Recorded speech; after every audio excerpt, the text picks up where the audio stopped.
Hey guys, so I've had my kids for 3 months. Um, Learned so much about fatherhood and single fatherhood. It's been amazing. It's been like an incredible journey for me.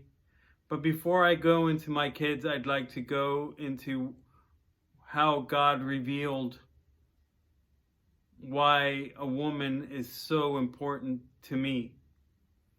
Although, don't misunderstand me, I am not looking for a wife or to get married or a girlfriend. I have deep seated issues that I have to learn about before I think or anything with a woman. And the fact is that, I just don't believe in women anymore. But anyway, different subject. Back to the subject. You know, I've heard it so many times that women compliment men and men compliment women, obviously. And it's true. But to me, it just wasn't like in the practical sense of the word. And it's taken me a long time and a lot of prayer for God to reveal it at this point in my life, which is just, funny because, like I said, I just don't want a relationship. I don't mind growing old by myself. I don't need a woman to be happy, to fulfill me, to wake up and have someone to talk to. I just don't. I don't need a woman to help me clean the house or pay my bills or, encourage me to be or do something. I don't. I think all those responsibilities I've just given to God, and I trust Him with it. But I do need a woman for one simple thing.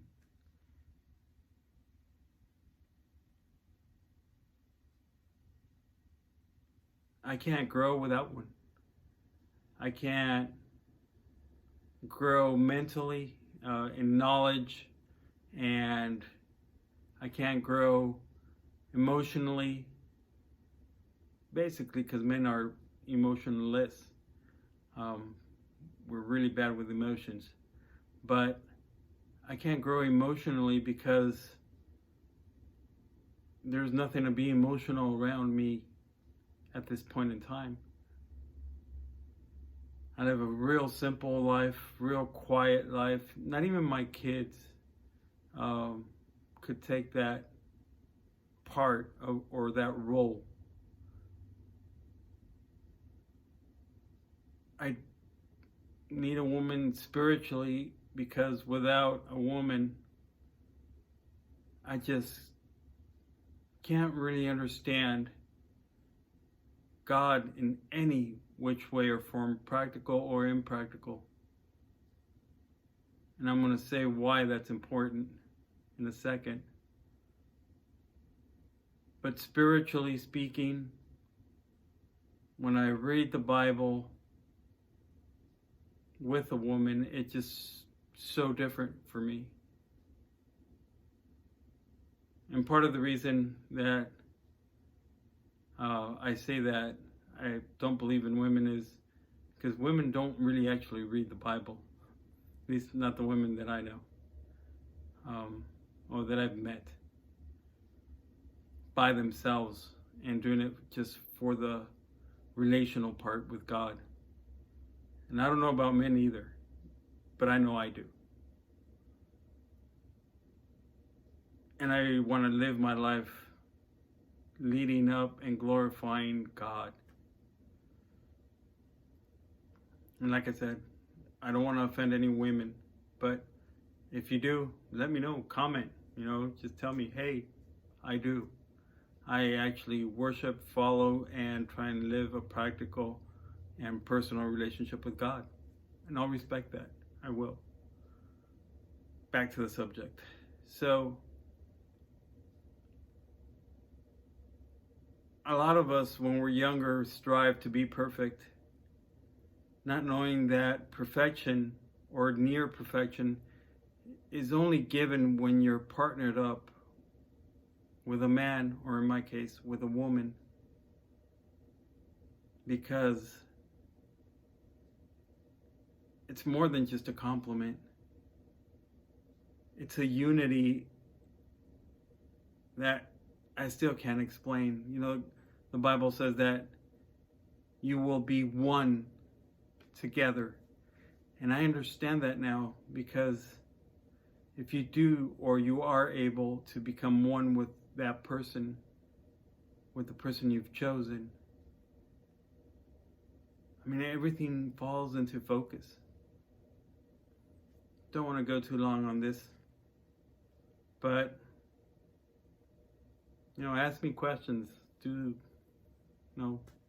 me something. My kids. It's been an amazing journey with them.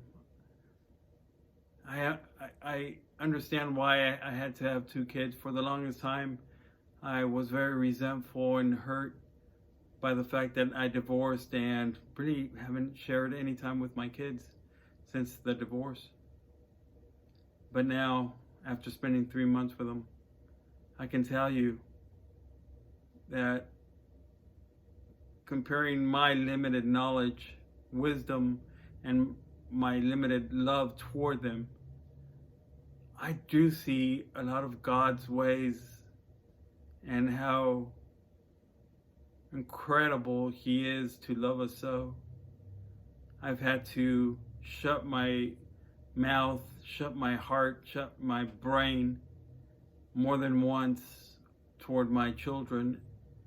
And it wasn't because they were being bad. It was because I wanted to impose my thoughts on them and guide them according to me. But something that I learned that just impacted me so much about God is that no matter our choices, God never takes away our choice. Sorry, that's very redundant. But He never does. He lets us walk away. And it doesn't mean that He loves us more or He loves us less. It just means that He respects us. He loves us enough to let us go. And that was so difficult for me, doing it with my kids, because I love them and I want to see them grow and I want to see them move forward. And I want to hurt anybody that looks at them the wrong way, that treats them in a manner that I don't think is right.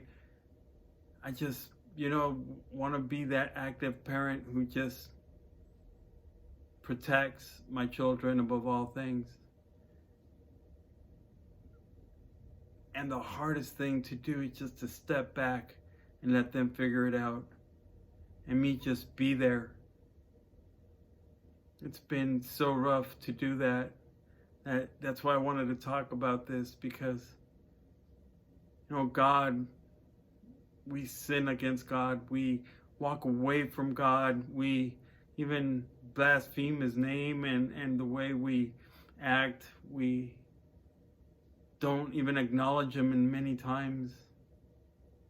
But yet He's there every single time we want Him and need Him. Even if we don't give Him credit. Even if you think you're an atheist or someone who can do it on your own, or a Catholic or a Jew or a Muslim, whatever you are, God just loves you. And if you're a parent, you understand what I'm saying, and if you're not, it's just an incredible feeling. And I understand why I had two kids that I didn't raise. Because even though I didn't raise them, it doesn't mean I don't love them. Even though I've spent very limited time with them, it doesn't mean I love them less.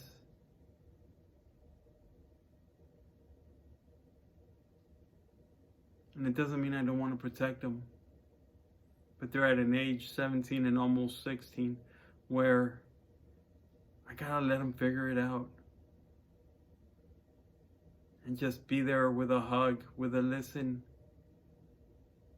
and trying to not judge them or tell them what to do.